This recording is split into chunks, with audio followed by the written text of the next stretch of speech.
பழமெல்லாம் தத்ரூபமா இருக்குதுன்னு சொல்றதுனால பறவைகள் கொத்துறதை பார்த்துட்டு எனக்கு முதல் பரிசு கொடுத்துருக்கீங்க. ஆனா அந்த பையனை நான் இன்னும் தத்ரூபமா வரைஞ்சிருந்தா, ஒருவேளை வரைந்திருந்தால் அந்த பறவைகள் வராமல் இருந்திருக்கும் அல்லவா? ஆக அந்த பையனுக்கு எப்படி உயிர் ஊட்டுவது, உயிரோட்டம் உள்ளவனாக எப்படி சித்தரிப்பது என்பதை பற்றி நான் சிந்தித்துக் கொண்டிருந்தேன் என்று கூறினாராம். உங்களை பேச கூட்டு இருக்கிறது உணவு கலப்படத்தை பற்றி, இங்க கதையை அடிச்சுட்டு இருக்கிறீங்க அப்படின்னு நினைக்கிறீங்கல்ல? இந்த கதையை ஏன் சொன்னேன் என்பதை என்னுடைய உரையின் முடிவிலே நான் உங்களுக்கு தெரிவிக்கின்றேன். சரியாக 3 வாரங்களுக்கு முன்னால் இந்த விழாவிற்கு என்னை அழைத்திருக்கின்ற ஒருங்கிணைப்பாளர் புரொஃபசர் பாஸ்கர் அவர்களே, எனது இனிய நண்பர் முன்னாள் கூட்டுறவுத்துறையின் துறை தலைவர் டாக்டர் வில்லியம் ராபர்ட்சன் அவர்களே, எனது பேரன்பிற்கும் பாசத்திற்கும் உரிய எனது மாணவ செல்வங்களே, மீண்டும் உங்களுக்கு எனது காலை வணக்கத்தை தெரிவித்து எனது உரையை உலகத்தை ரொம்ப அச்சுறுத்துற, ரொம்ப பயமுறுத்துற ஒரு 3 காரியங்கள் உங்களால் சொல்ல முடியுமா? சொல்லுங்க. நோய், பசி,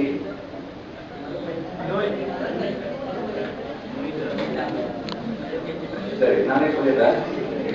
உலகத்தை அச்சுறுத்தி கொண்டிருக்கின்ற, பயமுறுத்திக் கொண்டிருக்கின்ற 3 தீமைகள் என்னவென்றால், சுற்றுப்புற சூழல் மாசுபடுதல். அப்படின்னா அர்த்தம் தெரியுதா? தேவைகள் 3 சொல்லி கொடுத்துட்டாங்க. யாராவது சொல்ல முடியுமா? யாராவது ஒருவர் சொல்ல முடியுமா?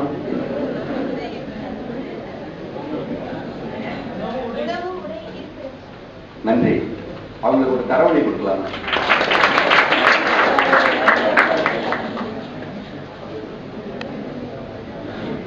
நான் நினைச்சேன் அந்த மாணவி மைக்கை வச்சுட்டு உங்களோட இருந்துட்டு சும்மா கமெண்ட் தான் அடிச்சுட்டு இருக்கேன். ஆனா கேள்விக்கு நல்லாவே பதில் சொல்றாங்க. ஆக உண்ண உணவு, உடுத்த உடை,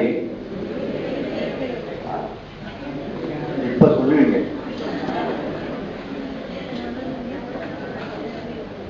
இதை எதுங்க முதல்ல நம்ம சொன்னோம் பார்த்தீங்களா?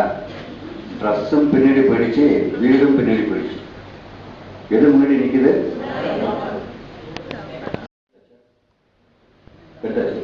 எங்க இருக்கு? ரொம்ப நீங்க போனீங்களா? நீங்க போற உங்க துணியா நீங்க எடுக்க மாட்டீங்களா? பேரண்ட்ஸ் தான் எடுத்து கொடுப்பாங்க. ஆனா எவ்வளவு நேரம் எடுத்தாங்கன்னு உங்களுக்கு தெரியாது. இப்போ உங்களை கேள்வி கேட்டு பிரயோஜனமே இல்லை.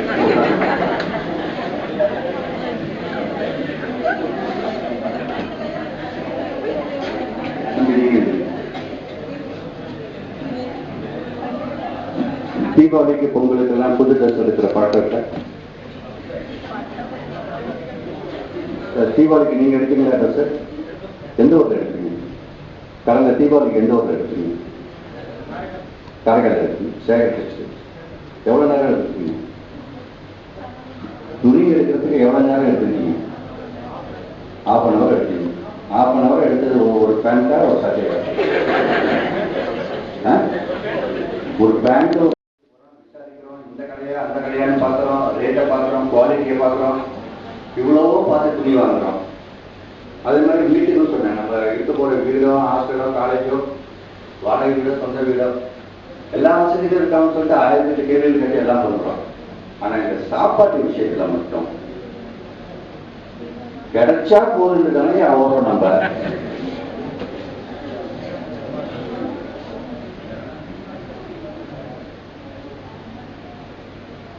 அரை மணி நேரம் துணி எடுக்கிறதுக்கு செலவு வச்ச என்னோட சகோதரர் ஒரு மசாலா வகையை சாப்பிட்றதுக்கு 1/2 மணி நேரம் செலவு பண்ணுவாங்க.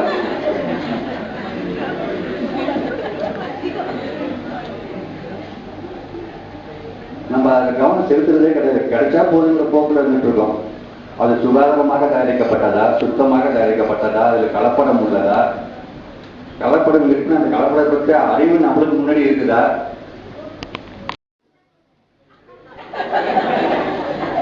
அதை ஒருத்தர் இருக்காங்க.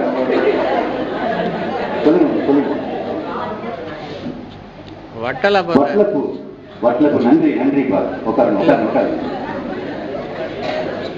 உங்களுக்கு எல்லாம் தெரியுமாங்க? வட்டலப்பூவை பத்தி தெரியுமா? கல்லூரை பத்தி தெரியுமா? தெரியாது. நம்மளுக்கு தெரிஞ்சதுதான் முறுக்கு, சுண்டல், மசாலா வடை. ரைட். அங்க பொங்கல் பாத்தீங்கன்னா வெண் பொங்கல், சக்கரை பொங்கல். தீபாவளிக்கு என்ன செய்வீங்க? ஒண்ணுமே செய்யறது இல்லை, கடையில வாங்குறாங்க இப்போ இல்லையா? மைசூர் பாக்கு, லட்டு. அதே மாதிரி கிறிஸ்துமஸ் பாத்தீங்கன்னா கேக், ஈஸ்டருக்கு பாத்தீங்கன்னாக்கா வான்கோழி.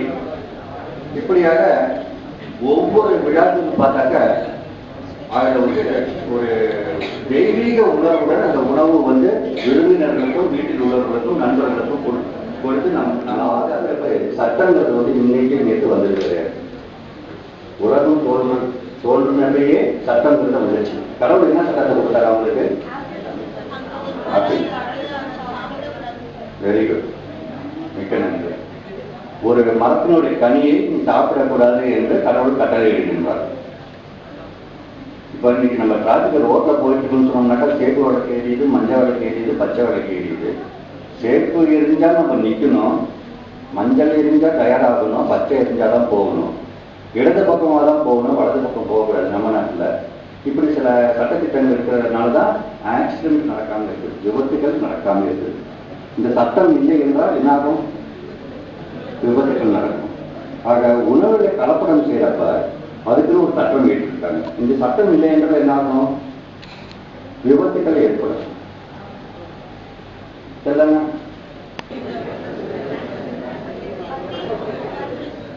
பசியை போக்கும் மருந்து ஒரு விளக்கம் வந்திருக்குது. பசியை போக்கும் மருந்து. வேற ஏதாவது விளக்கம்? உணவு என்றாலே என்ன? What is food? உயிர் வாழ்வதற்கு தேவைப்படும் இடப்பொருள். இரண்டாவது பதில். மாற்று கருத்துக்களுக்கு ரெண்டுமே சரிதான். வேற கருத்துக்கள்? சரி. இது நம்ம யாரை கேட்டாலும் ஒவ்வொருத்தரும் ஒவ்வொரு விதமான விளக்கம் கொடுப்பாங்க. ஃபுட்டுனா என்ன, உணவுனா என்னன்னு சொல்லிட்டு. என்ன கேட்டீங்கன்னா நான் சாப்பாடுன்னு சொல்லிட்டு விஷமா உட்காந்து. ஆனா சட்டம் என்ன? இந்த உணவு கலப்பட தடுப்பு சட்டம் என்ன சொல்றதுன்னா, தயவு செய்து மனதில் பதிய வைத்துக் கொள்ளுங்கள். மருந்து மற்றும் தண்ணீரை தவிர whatever enters the human alimentary canal except drugs and water is considered to be food. சரிங்களா? அடுத்த வார்த்தை என்னன்னா கலப்படம். கலப்படங்கிறது ஆங்கிலத்தில் ஆடல்கிரேஷன். கலப்படம்னா என்ன சொல்ல முடியுமா? இப்போ உணவு பற்றி சொன்னீங்க, உணவு பற்றி விளக்கம் கேட்டீங்க. கலப்படம் பற்றி, கலப்படம் என்றால் என்ன? கலப்படம் இல்லைங்க, கலப்படம். கேள்விப்பட்டதே இந்த வார்த்தைய?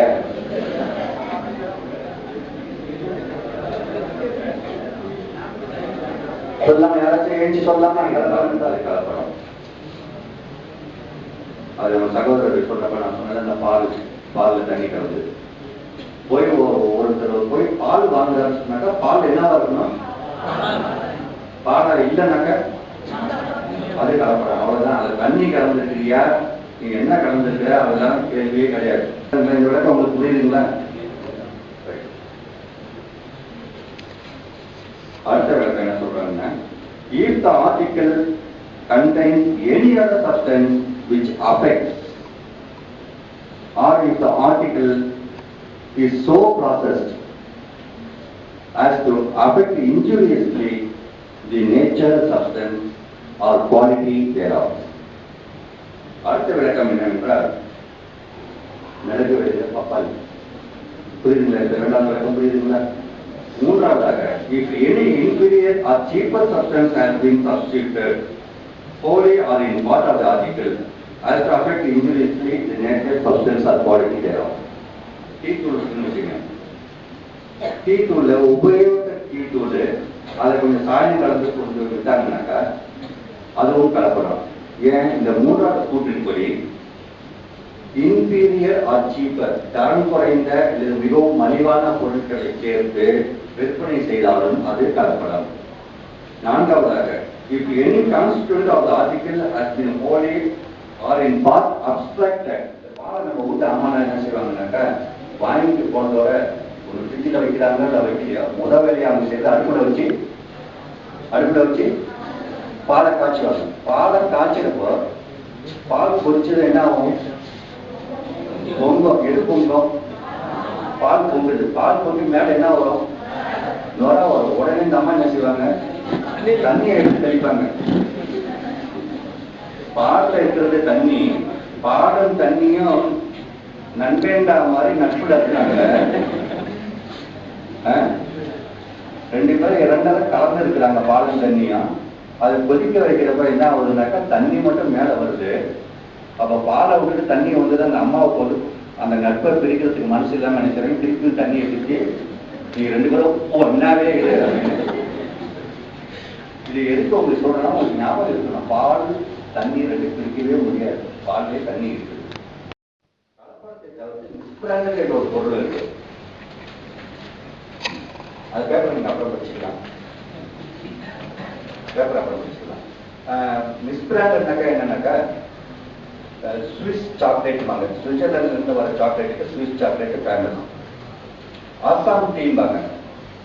அசாம் மாநிலத்திலிருந்து வர டீ ரொம்ப ஃபேமஸ். அசாம் டீம்பாங்க. நீ பொறையத்துல வந்து டீ செடியை வளர்த்துட்டு இது அசாம் டீம் கொண்டு போய் விட்டீங்கன்னா அதுக்கு பேரு கலப்படம். இந்த ஊர்ல உள்ள ஒரு பொருள் அப்படின்னு சொல்லி நீ மக்களை ஏமாற்றி நுகர்வோரை ஏமாற்றி விற்பனை செய்தால் அது மிஸ்பிராண்டட். மிஸ்பிராண்டடுக்கும் கலப்படக்கும் அதிக வித்தியாசம் இல்லை. தண்டனை எல்லாம் ஒண்ணுதான். இது ரெண்டுமே ஒரே கண்ணோட்டத்தில் தான் பார்த்தது. வந்து இயற்கை வண்ணத்தெல்லாம் எடுத்துட்டு மட்டமான புளியங்கொட்டை அல்லது ஈச்சங்கொட்டை தூள், சமையல் உப்புல வெள்ளைக்கல் அல்லது சாக்கட்டி தூள், சீரகத்துல கறித்தூள், உப்பைக்கீரை விதைகள், உலர்ந்த கொத்துமல்லியில நிறம் பூசிய காட்டு செடி விதைகள். இதை சாப்பிட்டா என்ன ஆகுனாக்கா பெராலிட்டிக் அட்டாக் தான் வரும். உட்கொள்ளும் எண்ணெய் எடிபிள் ஆயில நாய்க்கடுகு, கனிவள எண்ணெய்கள், விளக்கெண்ணெய்,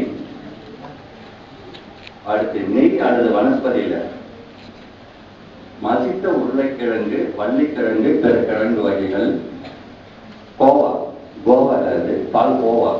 கோவானா மாவு பொருட்கள், பால்ல தண்ணீர், கடுகுல மாவு பொருள், நாய்கடுகு, காட்டு விதைகள், வெல்லம் அல்லது ஜாகரின்னு சொல்லுவாங்க. அதுல சலவை சோடா மாவு, சாப்பி, பருப்புல கேசரி பருப்பு, காடா அரிசி, பிரியாணி அரிசி, பாஸ்மதி அரிசி, அனுமதி இல்லாத கேசரி வண்ணம், சர்க்கரையில சாப்பி, மிட்டாய், ஐஸ்கிரீம், கூல்ட்ரிங்க்ஸ்ல கேசரி பவுடர், அங்கீகரிக்கப்படாத கோல்டார் டைஸ், தேயிலையில உபயோகித்த தேயிலை, கருப்பு வகை பயிர் தோள்கள், அந்த கருப்பு வகைக்கு நிறம் சேர்க்கப்பட்டவை, செயற்கையான நிறம் சேர்க்கப்பட்டவை, மஞ்சள் தூள், வர்ணம் பூசிய மரத்தூள், கோதுமை, சோளம், கம்பு, கேழ்வரகு போன்றவற்றில் நச்சுத்தன்மை உடைய காளான் வகைகள், கிராம்புல எண்ணெய் எடுத்த கிராம்பு, குங்குமப்பூ, சோளக்கதிரின் மைய முனையை பிரித்து எடுத்து அதற்கு குங்குமப்பூவின் வண்ணமும் செயற்கை வாசனையும் சேர்த்து இப்படியாக பார்த்தீங்கன்னா இது 26 தான் கொடுத்துருக்கிறோம். திருந்தாய் பார்த்து திருந்தாவிட்டால் அவங்க சொன்ன பதில் அதில் உங்களுக்கு சின்ன சின்ன டெஸ்ட்லாம் எப்படி செஞ்சு பார்க்கலாம்னு சொல்லியிருக்கிறோம். உங்களுக்கு ஏதாவது சந்தேகம் இருந்தாக்கா உங்க ஊர்ல வந்து தல சுகாதார அதிகாரி, நீங்க எந்த ஊர்ல இருந்தாலும் தல சுகாதார அதிகாரி, லோக்கல் ஹெல்த் அத்தாரிட்டி, தல சுகாதார அதிகாரி, லோக்கல் ஹெல்த் அத்தாரிட்டி, வேறொரு பெயர் தமிழ் அவங்களுக்கு என்ன சொல்றாங்கன்னா நகர் நல அதிகாரி, நகர் நல அதிகாரி. அவங்க ஒருத்தர் இருப்பாங்க. அந்த மாதிரி தமிழ்நாட்டில் தான் வந்து முனிசிபாலிட்டி கண்ட்ரோலாக இருக்கும்.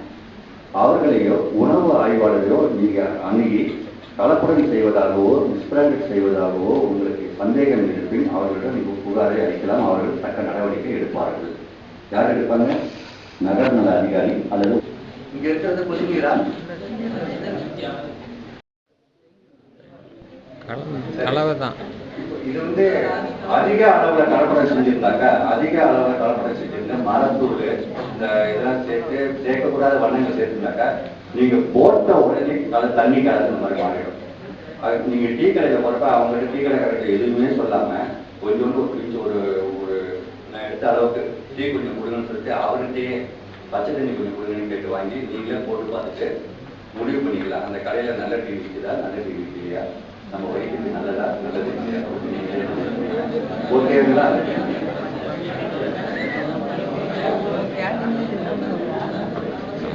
பார்க்கலாம் கொஞ்சம் கொஞ்சம் அமைதி காக்க முடியுமா? கொஞ்சம் அமைதி காக்கலாமா?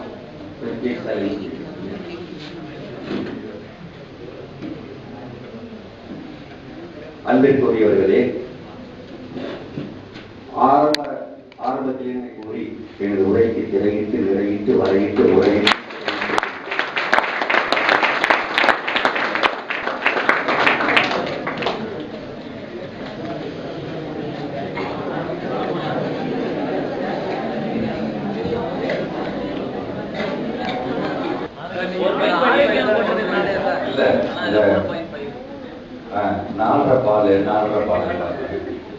திக்கான பால் எப்படி பால்ல திக்கு வந்துச்சு, அதை மாவுகளும் கரைக்கிறாங்களா இந்த சந்தேகம். அதோட பால்லேயே ஹோமோஜெனைஸ்டு மில்க்னு ஒன்று இருக்குதுங்க. ஹோமோஜெனைசேஷன் அந்த மில்கோட பார்ட்டிகிள்ஸ் தான் இருக்கு பார்த்தீங்களா. நீங்க சாதாரணமா பால் வாங்கி நீங்க வச்சுட்டீங்கன்னா ஒரு டீ கிளாஸ்ல ஒரு சாதாரண கிளாஸ்ல பால் வாங்கி வச்சுட்டீங்கன்னா அந்த காலத்துல அப்படிதான் டெஸ்ட் பண்ணுவாங்க பாலை. அடுத்த நாள் பார்த்தீங்கன்னா அது உறைஞ்சி தயிராகி மேலே தண்ணி மட்டும் இருக்கும். பாலோட பால் பொருட்கள் அதாவது கொழுப்பு சட்டும் இதர சட்டும் அதிக தங்கிடும், தயிரா தங்கிடும், செடிமெண்ட் மாதிரி. மேலே அந்த பாலில் எவ்வளோ தண்ணி இருக்கோ அந்த தண்ணி வந்து அந்த கிளாஸ்ல தயிரா போனுச்சுன்னா தயிரா போறது முடியும் பால் நிலையில் இருக்கிறப்ப அந்த பார்ட்டிகள் அங்கேயும் இங்கேயுமா போயிட்டு வந்துட்டு இருக்கும். அந்த சைரோஸ்ல வச்சு அந்த அஜிடேட்டர் நல்லா சுற்றுறப்ப என்ன ஆகுனாக்கா ரெண்டையும் மிக்ஸ் பண்ணி விட்டுடும். அந்த மாதிரி வர பால் தான் ஆரோக்கியம் மாதிரி வர பால். எந்த விதமான தவறும் அதில் இல்லை. ஷாப்பிங் காம்ப்ளெக்ஸ்லாம் போய் பொருள் வாங்குறோம்ல சார், பொருள்லாம் வாங்கும்போது அதில் மேனுஃபேக்சரிங்கும் இருக்க மாட்டேது, எக்ஸ்பைரி டேட்டும் இருக்க மாட்டேது சார். என்ன சார் ஆக்ஷன்? கடைகளில் வாங்கப்படும் பொருட்களில் தயாரித்த தேதியோ அல்லது காலாவதியான தேதியோ குறிப்பிடப்படாமல் இருந்தால் நிச்சயமாக அந்த கடைக்காரர் மீது நீங்கள் நடவடிக்கை எடுக்கலாம். அருகில் உள்ள நுகர்வோர் கடைக்கிடம் 2-3 முறையிடலாம். அது உணவுப் பொருளாக இருந்தால் நான் ஏற்கனவே சொன்னபடி ஒரு சாம்பிள் எடுக்கலாம் மாதிரி. அந்த சாம்பிள் வந்து ஃபுட் இன்ஸ்பெக்டர் தான் எடுக்கணும். நோய் நொடி வருமா? அதே பாலில் சாக்கடை தண்ணி கலந்து விட்டாக்க வரும். இந்த குற்றத்துக்கு ஒரு தண்டனை, அந்த குற்றத்துக்கு ஒரு தண்டனை. மிளகாய் தூளில் கண்ணாடி பொடியை கலந்து விட்டாக்க, மிளகாய் தூளில் கண்ணாடி தூளை கலந்து விட்டாக்க இன்ஜூரிஸ் ஹெல்த் ப்ரூவ் பண்ண அதுக்கு ஒரு தனி தண்டனை உண்டு. சரிங்களா? உங்கள் சார்பாக ஒரு கேள்வி. எக்ஸ்பைரி டேட் அடிக்கடி சிறப்பு சொல்லிட்டு இருந்தேன்.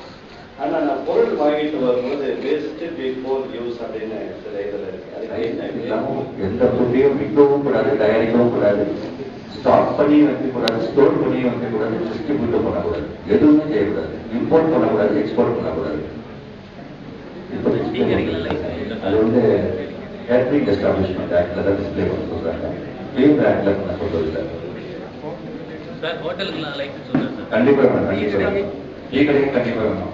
எல்லா உணவும் பொருளுக்கும் வேணும். பாஸ்போர்ட் கண்டிப்பா, பாஸ்போர்ட்டுக்கு வேணும், கண்டிப்பா வேணும். அவங்க வெண்டர் லைசன்ஸ் எடுத்துருக்கு. எங்க ஊர்ல எல்லாம் எடுத்துக்கிறாங்க, எடுக்க வைக்கிறோம்.